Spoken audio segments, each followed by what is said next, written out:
Tunnel में फंसे मजदूरों के रेस्क्यू ऑपरेशन पर प्रधानमंत्री और मुख्यमंत्री के बीच आज फिर से बातचीत हुई है। सीएम धामी ने पीएम मोदी को रेस्क्यू में आ रही बाधा की जानकारी दी है। प्रधानमंत्री को बताया गया है कि मलबे के अंदर स्टील होने से ड्रिलिंग में रुकावट आई है और ड्रिलिंग का काम दोबारा शुरू नहीं हो पाया है। बातचीत के दौरान प्रधानमंत्री मोदी ने टनल के अंदर जरूरत का हर सामान पहुंचाने और बाहर निकलते ही तुरंत अस्पताल या घर भेजने का निर्देश दिया है। मशीनों की मदद से पहाड़ काटकर मजदूरों को बाहर निकालने की जंग जारी है। पाइप में अंदर घुसकर एक्सपर्ट पाइप को काट चुके हैं और इस बीच रेस्क्यू की मॉक ड्रिल भी की गई है। तो देखिए, एक दिक्कत आई थी पाइप मुड़ने की वजह से, जिसे हल कर लिया गया है। उस पाइप के हिस्से को काट दिया गया है। घंटों की मशक्कत लगी। अंदर घुसकर 2 एक्सपर्ट्स ये काम कर रहे थे।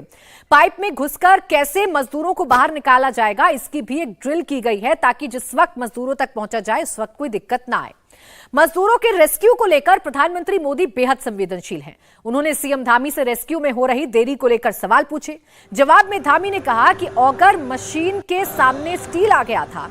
स्टील मिलने से ड्रिलिंग में बाधा आ गई। रेस्क्यू में देरी हुई। अब ड्रिलिंग रोककर बाधा दूर की जा रही है। साइकोलॉजिस्ट से लगातार मजदूरों की काउंसलिंग करवाई जा रही है। मजदूरों को खाना, पानी, फल, ड्राई फ्रूट्स, दूध, जूस, साबुन, टूथपेस्ट जैसी हर सुविधा पहुंचाई जा रही है।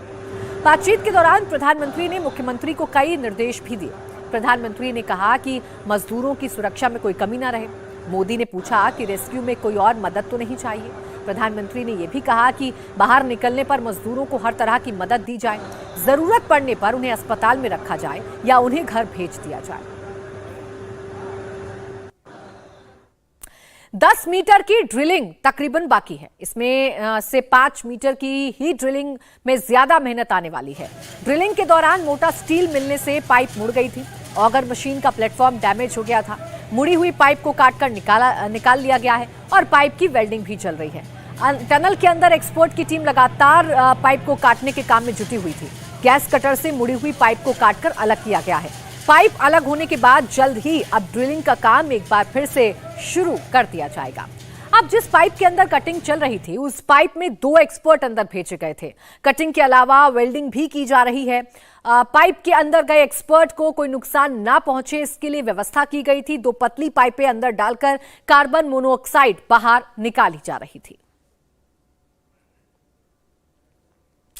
तो ये वो पाइप है जिसके अंदर वाला हिस्सा मुड़ा था, गर्डर सामने आया था और उसे ही काटकर अलग करने की कोशिश लगातार की गई। हालांकि वो काटकर अब अलग कर दी गई है।